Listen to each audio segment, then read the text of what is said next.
പാലക്കാട് ചന്ദ്രനഗറിൽ 4 വാഹനങ്ങൾ കൂട്ടിയിടിച്ച അപകടം. 2 കാറും സ്കൂട്ടറും ഒരു ടെമ്പോ ട്രാവലറുമാണ് അപകടത്തിൽപ്പെട്ടത്.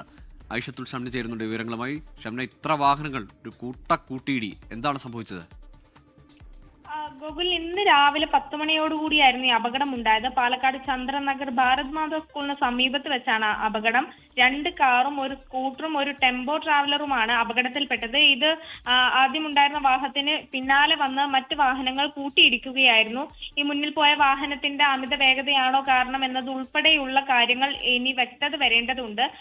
ഈ അപകടത്തിൽ ഒരു സ്ത്രീക്ക് പരിക്കേറ്റിട്ടുണ്ട്. സ്കൂട്ടർ യാത്രികയ്ക്കാണ് അപകടത്തിൽ പരിക്കേറ്റിട്ടുള്ളത്. ഇവരെ ആശുപത്രിയിലേക്ക് മാറ്റിയിട്ടുണ്ട്. എന്തായാലും ഈ അപകടത്തിന്റെ കൂടുതൽ വിവരങ്ങളൊക്കെ പോലീസ് അന്വേഷിച്ച് വരികയാണ്. മറ്റാർക്കും ഗുരുതര പരിക്കുകളോ മറ്റ് അപകടങ്ങളോ സംഭവിച്ചിട്ടില്ല. പക്ഷേ വാഹനങ്ങൾക്കെല്ലാം കേടുപാടുകൾ സംഭവിച്ചിട്ടുണ്ട്. ഗോകുൽ, ലോകത്തെവിടെയായാലും ഏത് സമയത്തും 24 വാർത്തകളും ഓഗ്മെന്റഡ് റിയാലിറ്റി പാക്കേജുകളും എക്സ്പ്ലെയിനറുകളും വിശദമായി കാണാൻ ഞങ്ങളുടെ യൂട്യൂബ് ചാനൽ നിങ്ങൾക്ക് സബ്സ്ക്രൈബ് ചെയ്യാം.